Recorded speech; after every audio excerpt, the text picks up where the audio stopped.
Pecandu sabun, pecinta drama, mana suaranya? Seperti biasa kita akan rekap alur dan hari ini filmnya buat kalian semua. Jadi buruan ambil cemilan, denger aku cerita, after dimulai.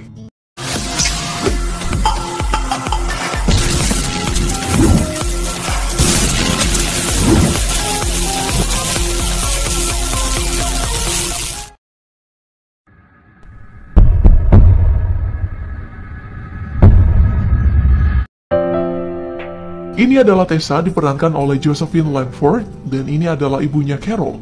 Terus cowok yang itu pacarnya Tessa, namanya Noah.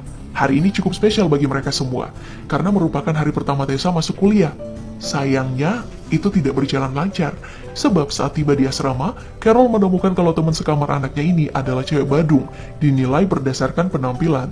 Tapi bagi Tessa itu bukan masalah. Jadi dengan ramah dia ngenalin diri ke teman sekamarnya. Yang ternyata kakak kelasnya namanya adalah Step dan cewek yang pirang itu namanya Tristan, pacarnya Step. Wow.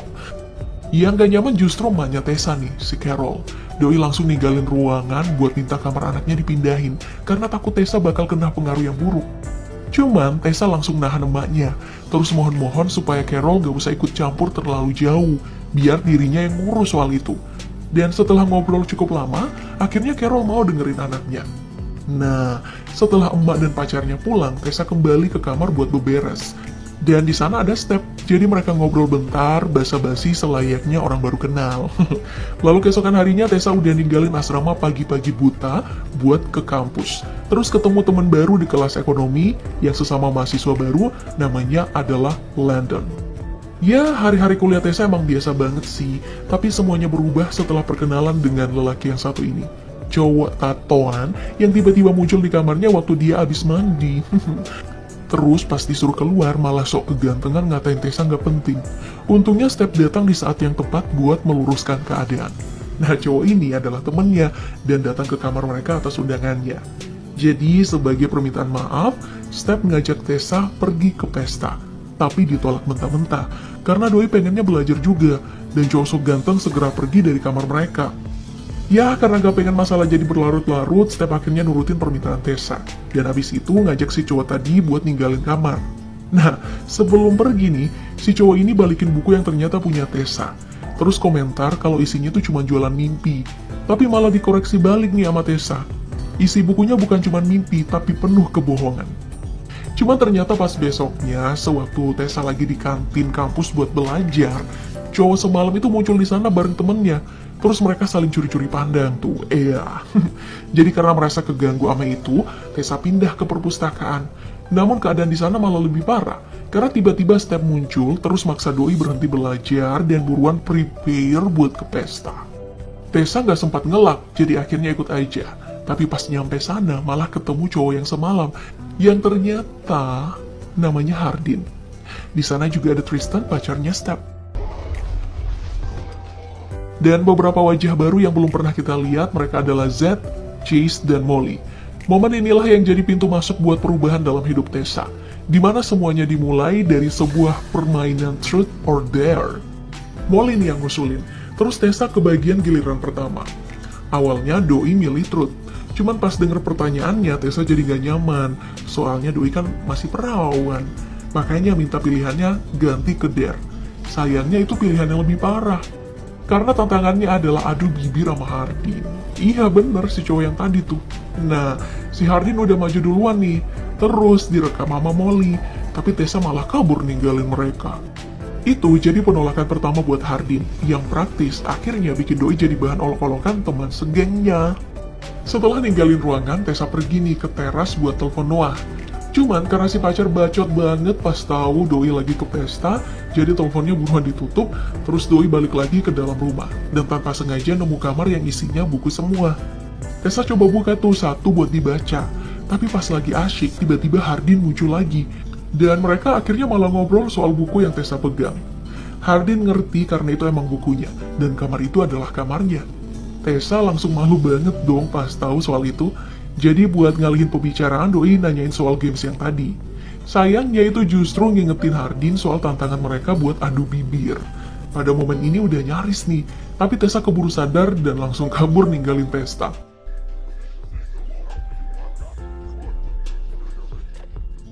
Adegan lalu berpindah ke dalam kelas keesokan harinya, di mana Tessa ternyata ngambil mata kuliah yang juga dipilih sama Molly dan Z, dan bikin Doi sempat mau kabur. Untung di sana ada Landon, jadi bolosnya batal, soalnya ada temen. Sayangnya Hardin juga masuk di kelas yang sama. Jadi nggak butuh waktu lama sampai seisi kelas jadi arena debat antara dua kutu buku, Hardin dan Tessa. Iya, suka atau enggak. Terlepas dari penampilannya, kita emang harus akuin kalau Hardin ini kutu buku. Kamar dengan koleksi buku bagus, terus komentarnya ke buku Tessa waktu mereka pertama ketemu.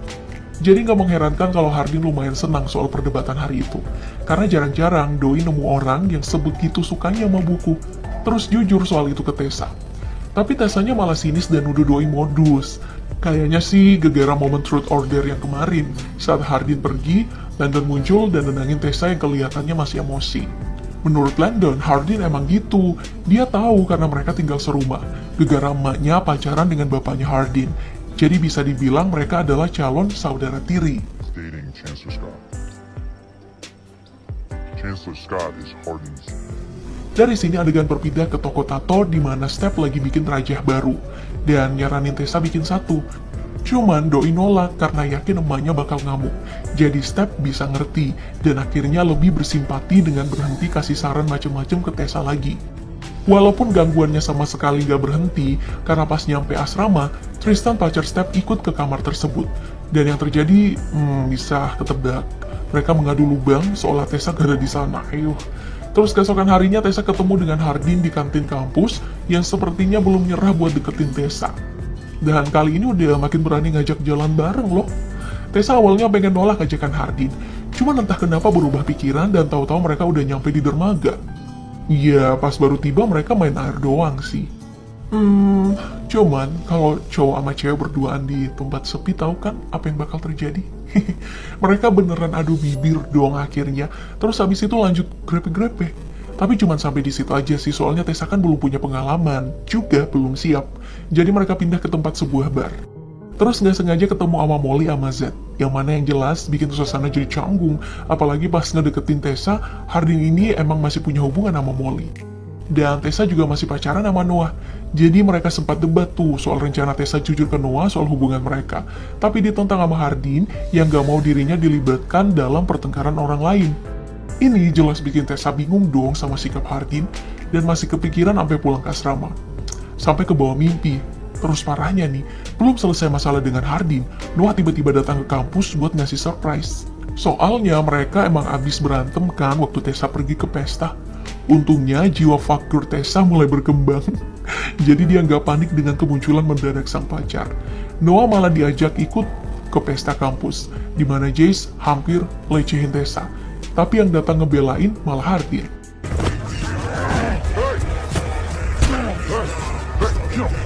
Berondong emang bukan apa-apa sih di depan anak kuliahan. Iya, Noah ini anak SMA, makanya masih polos. Jadi pas ngedate-nya sama Tessa, pindah ke asrama mereka gak ngapa-ngapain meski bobonya udah sekasur. Ya, ngapa-ngapain malah Tessa nih, tapi bukan sama pacarnya. Wah, beneran udah jadi fucker ya. Jadi gini nih ceritanya, pas Noah tidur, tiba-tiba Tessa dapet pesan dari Landon.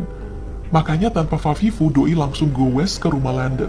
Nah di sana kita bisa lihat nih perabotan yang porak-poranda gegara amukan Hardin yang habis berantem sama bapaknya dan nama Tessa disebut-sebut juga. Untuk alasan itulah Landon manggil Tessa ke rumah mereka. Ya kali aja dengan kemunculannya bisa meredakan amarah Hardin. Tessa yang anaknya baik jelas gak bisa nolak kalau dimintain tolong kayak ini nih. Jadi dia nyamperin Hardin yang lagi mojok di kolam renang. Terus mereka ngobrol sebentar soal bapak Hardin yang mau nikah lagi, padahal ibu kandungnya lagi menderita di tempat lain. Hasil dari obrolan itu bikin satu botol pecah. Botol beneran ya. Yang mana dipungutin sama Tessa, terus tanpa sengaja bikin tangannya luka. Ouch, dan Hardin pun jadi panik. Makanya Tessa dibawa ke kamar supaya lukanya bisa dirawat. Tapi malah keterusan adu bibir, aduh.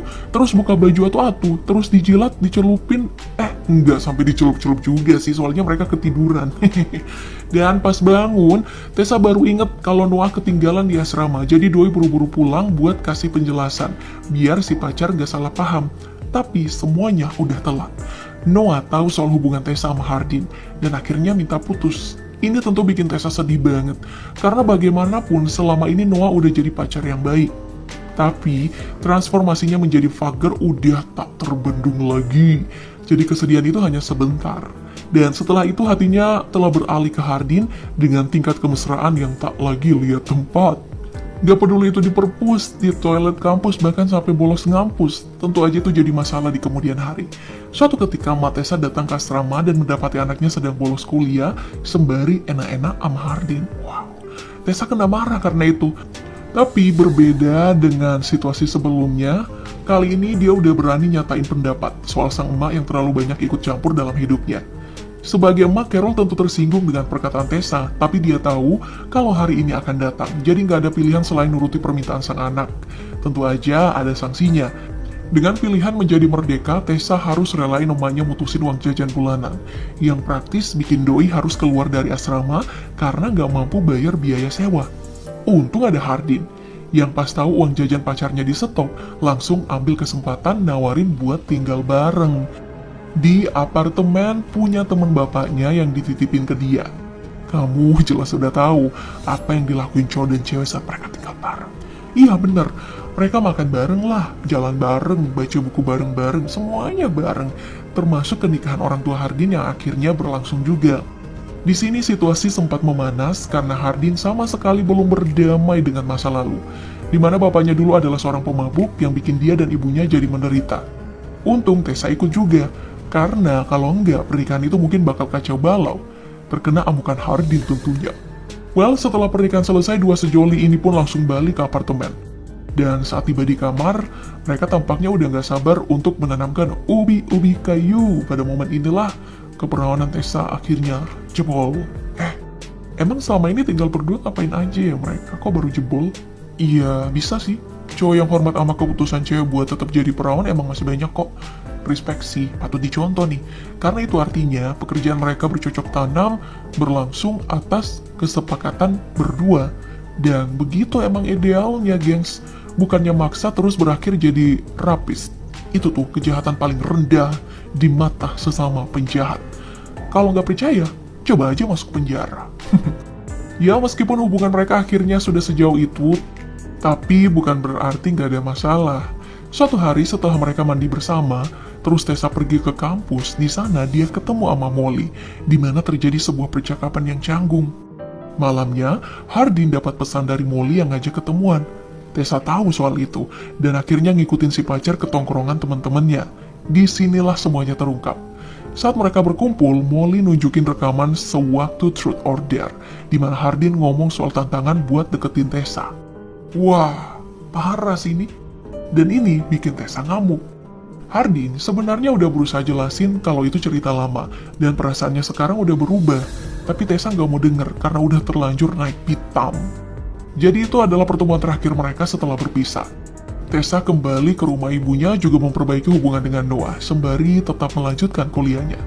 Tentu aja ada yang hilang sejak putus dari Hardin. Mereka pernah tinggal bersama cukup lama, dan perpisahan itu meninggalkan lubang menganga di hatinya. Saat Tessa berpikir sudah tak ada jalan untuk kembali, hari itu akhirnya datang. Dosen mata kuliah tempat dulu mereka berdebat menyerahkan tugas akhir milik Hardin ke Tessa, yang berisi belasan sketsa wajah Tessa di dalam sana.